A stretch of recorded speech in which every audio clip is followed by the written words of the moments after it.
Hey, what's up guys? Guardian here, got you guys with a new deck profile today, going over my brand new deck of Hound Raisers from set 7. Yeah, I've been playing this deck for a couple of weeks, and I've been doing some prior testing to it before the set came out. But yeah, I love this deck. Just the aesthetic of the deck, I just think screams Royal Paladin. The old like Arcane sort of high beast, Blizzard formation sort of deck from like the old days. Definitely get that sort of feeling with this deck, and I just love the aesthetic of everything with the high beasts, the dogs, the different units that we can use, and yeah, we're going to get new support for this deck in the future. I know that there's some stuff in set 8, which I'm kind of debating if I'm going to do an updated list for the deck, because it doesn't change like a whole bunch, but if I feel like it, I will. But I thought I'd give you guys at least the baseline version of the deck from set 7, and we go from there. Yeah, let's kick right into it. So first of all, for the ride line, of course, we have the really gorgeous ride line here of the Hound Raisers. So first we have the starter with Hound Raiser Keter, very adorable, very cute. And then we have Azumi, which is the grade 1. So with him, basically, when you ride on top of him with Hakurin, the grade 2, you look at the top 7 cards of your deck for a high beast, and then call it to rear, then shuffle the deck. So 3+1, always good. And then of course Hakurin, which is the grade 2. So when you ride on top of him, with Aoi, the grade 3, you look at the top 7, and then you get to add a Hound Raiser card from among those 7 to your hand. But then if you don't add a card, then you call him from the soul to Rearguard Circle, and then you soul charge 1. So that way you don't lose out on a soul, since that is important for Aoi's Soul Blast. Now he does have a good Rearguard skill, which can come up obviously, which is when it's boosted by a High Beast, you can choose a normal unit High Beast from your drop zone, and then put it to the bottom of the deck. So it can recycle some pretty crucial and important high beast units that you might want more access to if you go into a grind game, basically. So yeah, pretty good. And then of course you have the main grade 3 being Aoi. So I know it's a little bit difficult to see because it is silver rare, but I mean the card is gorgeous. That's why I had to get in silver. But with Aoi, basically, she gives your back row rear guards that are high beasts 5,000 power, and that is a continuous skill, which is pretty good. And then the second skill is an axe skill of once per turn you can Soul Blast 2 to superior call a high beast from your deck to Rearguard Circle. So yeah, you just get a tutor for anything that you need that's high beast, and get that set up on the Rearguard, which is really good. And then the main skill that she has is the Counterblast skill, which is once per turn you can Counterblast 1. You choose one of your grade 1 or less high beasts that's in the center back row Rearguard, and it can attack that turn. But then if your opponent but then it also gains the red tech skill. At the end of the battle that it attacks, it stands, but it can no longer attack. So basically you're going to be boosting with it to make Aoi's attack even bigger. But then the nice thing is that if your opponent's Vanguard's grade 3 or greater, that back row rearguard in the center rearguard circle can perform a drive check, which is very crucial, especially when your opponent's at like 4 damage. When you've got a drive checking rearguard, if you just rip a crit, that can just be lethal right there. But then they also have to worry about the Vanguard being potential lethal, because it's a twin drive. And then you also have other ways of gaining crits in the deck, and power, which can definitely pressure the opponent, shall we say. So yeah, that's basically the right line. So we'll go into the main deck. So of course, with this deck, it's rather special for me, because this is actually the first time I'm actually doing high rarities for a modern deck that isn't like an encounter deck, basically. So yeah, we have the silver rares here of Aoi for the Persona ride, obviously. Now the really nice thing with this is that because the grade 2 allows us to add any Hound Raiser to our hand, we can actually consistently get to our Persona ride, hopefully. Of course, variants will count, but yeah, it's nice to have the option there if we haven't been able to like see it in the early game for the setup. But yeah, absolutely gorgeous card. Absolutely love the silver rares for these units. Look really, really nice. So 3 extra copies of Aoi for the Persona ride. Alright. Next we have the next grade 3, which is 4 copies of Sishin. So Sishin is kind of like our finisher for the deck. Basically with him, he provides all of our high beasts intercept, which is really cool. So they can intercept from the back row, so we can actually utilize them aggressively and defensively, which is really nice. But then the main skill he has is that once per turn, when he's boosted by a high beast, you actually get to well, first of all, he gains 5k power, so he gets a little bit bigger. But then if your opponent's Vanguard's grade 3 or greater, you can Energy Blast 3, and he gains a critical. which is pretty deadly. Especially like what I said before, when you've got multiple units drive checking from the High Beast, you know, your Vanguard AoE, which is going to be huge from the High Beast boost, and you got this guy in the rear guard circle also just innately gaining a crit through his own skill. You know, if you rip a crit from any drive check, you could just put it onto the other rear guard that isn't him, and then everything's hitting for 2 damage at minimum, right? So yeah, very very scary when your opponent gets to the 4 damage threshold. And yeah, the only issue with this guy in terms of the defensive aspect with providing your high beast intercept is the fact that it puts a massive target on his back. So any deck that's sort of got any spot removal is just going to go for him usually. And also in this deck, what I will say is you do need to watch out for the lock mechanic, because that can really mess you up when it comes to the extra attack, but also your card advantage engine, which is basically all baked into the counterblast skill of AoE. But we do have a play around for that, fortunately, which I'll get more into later on. So yeah. So that is it for Seishin. So 4 copies of him. Really, really cool. And then the last grade 3 I'm playing is 1 copy of the Fire Regalias. So the reason I went for this is because I found with this deck, you kind of want multiple ways of trying to make sure that you can either refill your board, or just, you know, get an extra card in hand, basically. This provides both those roles, but the other thing I like with this as well, over something like Angel Bracing Ladder, which is also a pretty good choice for this deck, I like this because it's good discard fodder for the ride deck as well, where you don't really get that through Bracing Ladder. But the benefit you do get with Bracing Ladder is you get more protection against, you know, control decks to help protect your rear guards with skills like Seishin here. So it's basically whatever you fancy playing. Right now, I've been liking the Regalias piece more because the utility of this, basically looking at the top 5 to call something equal or lower grade to your Vanguard. And if you don't do that, you at least at minimum draw a card, so you always get something in return. And the flexibility of discarding this to the ride deck is nice as well. But the other thing is that you can use this really early in this deck, because you actually have decent grade 1s in here that you don't mind getting to. Because obviously you are going to be restricted from the grade that you can call, but even though this is a grade 3 order, because you don't actually play it from the continuous skill, you're just removing it from the drop zone or your hand. So you actually get around that sort of restriction there. But instead, you're kind of just restricted on the types of units that you call, depending on what stage of the game you use it in. So for this deck, it's really good, because at all stages, we have decent stuff to call. You know, some of the grade 1s in particular that come up is Sergion, for example. So, but even like the in-archetype stuff, like Melgion, these are also pretty good, because it's a good booster for your Vanguard. So yeah, I think like the Fire Regalias is a good shout. So definitely play around with the Regalias pieces with what you want to do. I've even tested like Twin Cast out for more shield, so it's whatever you fancy. But I quite like the Fire Regalias. Alright. Next we have grade 2s. So first of all, for the Hound Raiser grade 2s, we are playing 4 copies of Mishuro. Look at this. Look how gorgeous she looks in silver air. Looks absolutely beautiful. So yeah, with her, she's basically kind of like a Burning Horn clone, which is kind of weird to say, because obviously Burning Horn used to be a 12k attacker back in the day. But yeah, the Burning Horn skill was basically just, when placed, counterblast, look at top 7, add archetype name to hand, and then if you don't, countercharge. So that's what she does. She basically just looks for Hound Raiser units, sorry, not Hound Raiser units, High Beast units, and calls them. And then if you don't call anything, you get a countercharge. So you don't waste the counterblast, which is good.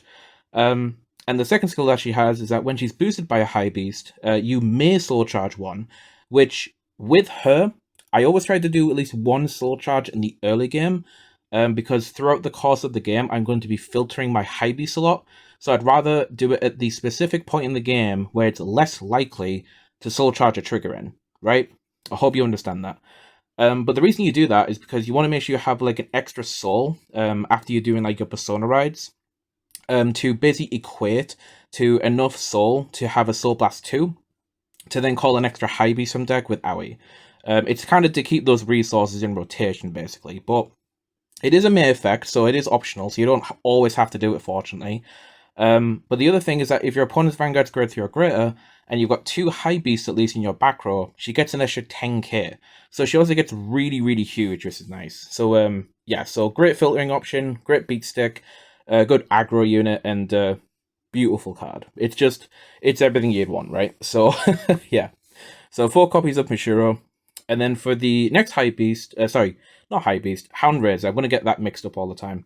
Do apologize. Yeah, for the next Hound Raiser, I am playing 1 copy of a main deck Hakurin. Now, the reason I'm doing this is because I basically want at least some opportunity to recycle specific units. And this is more so about the lock matchup than anything else. Because in the lock matchup, your play around with this deck is to basically call Sergion instead of things like your Melgion behind your Vanguard. Because Sergion can retire itself, which means you don't get the circle locked against that mechanic. But with this guy, he basically just allows you to recycle any normal unit high beast, so it gives us an extra rotation of a Sergion, basically, if we end up seeing some of these in the early game. Because I have had games before where I will go through like 2, 3, sometimes 4 Sergions by the time I've got to like turn 4, and it's like, wow, I kind of wish I had an extra one in deck. Well, with this, you can. Now, there are better units that can recycle stuff, but the benefits of this that I like is it's got the Hound Raiser name, so you could always add it from the Ride deck Hakurin to your hand if you do see it.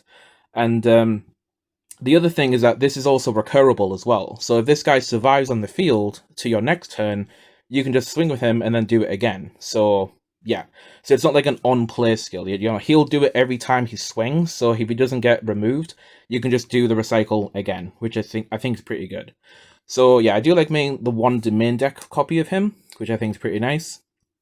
And then we have for the other grade 2s, this is where sort of the generics come in.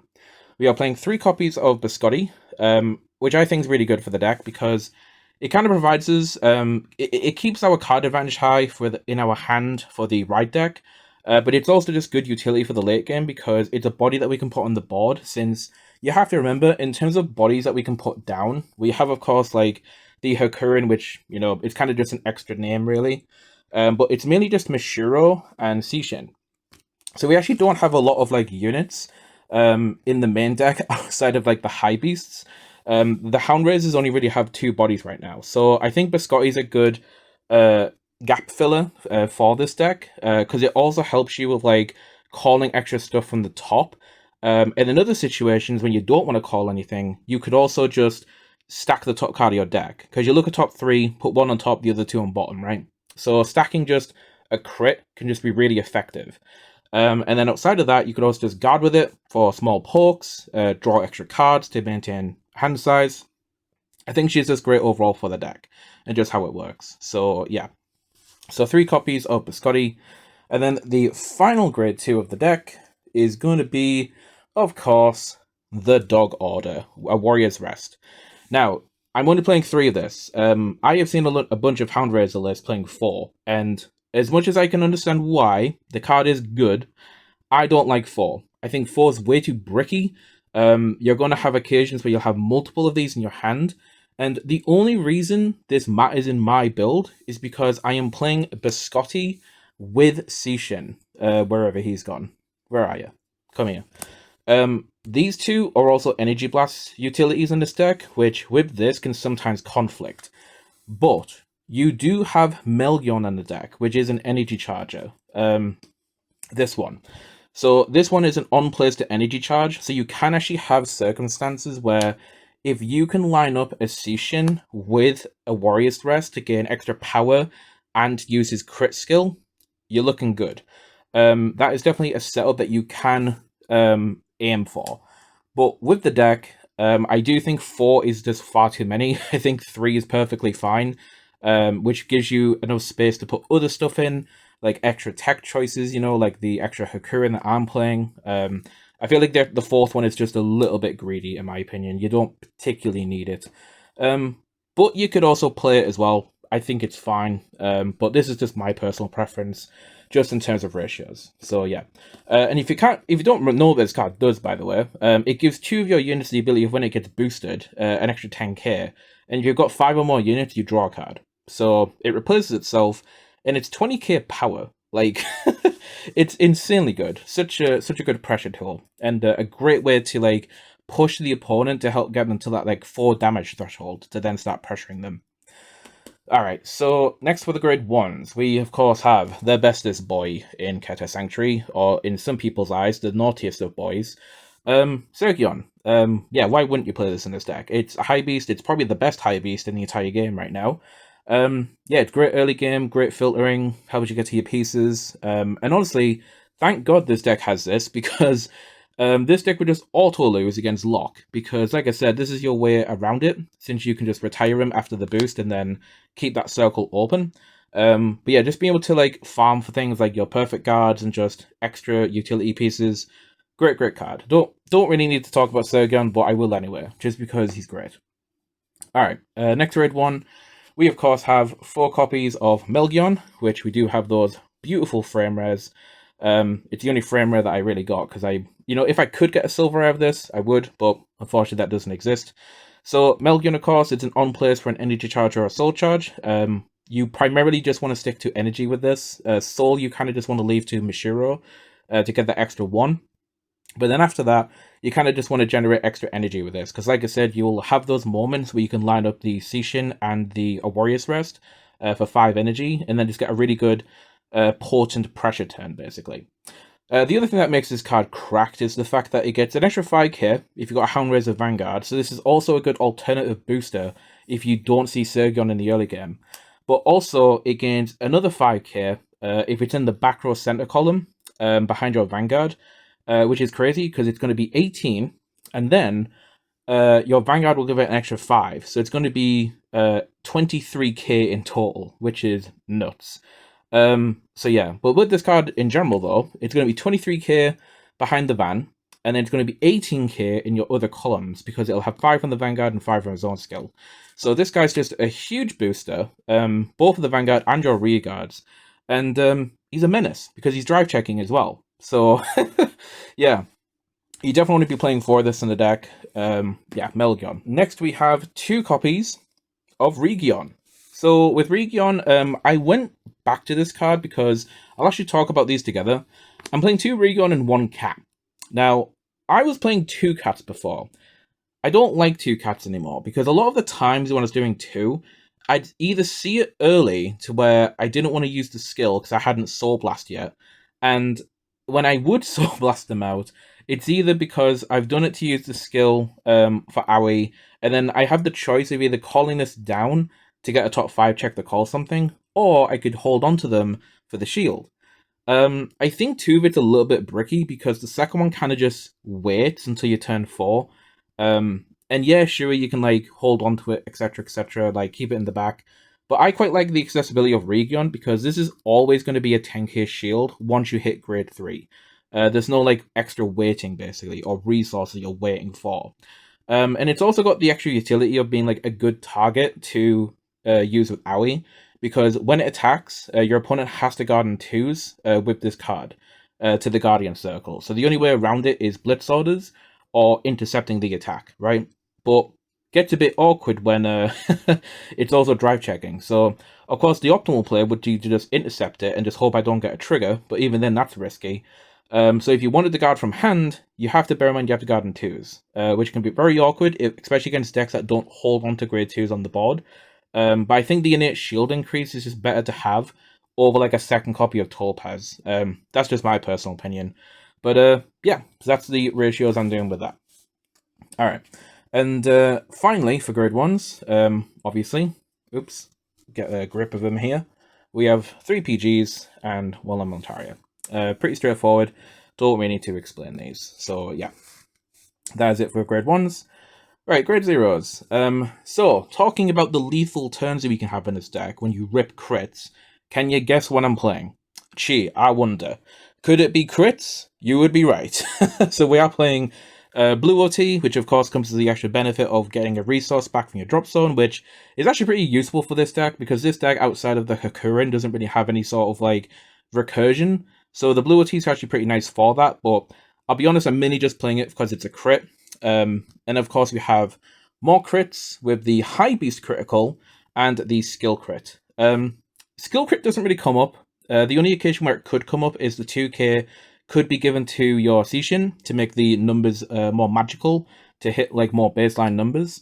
But outside of that, I haven't actually used this, so you could just play another vanilla trigger and it'd be fine. But the option's there, so I don't mind.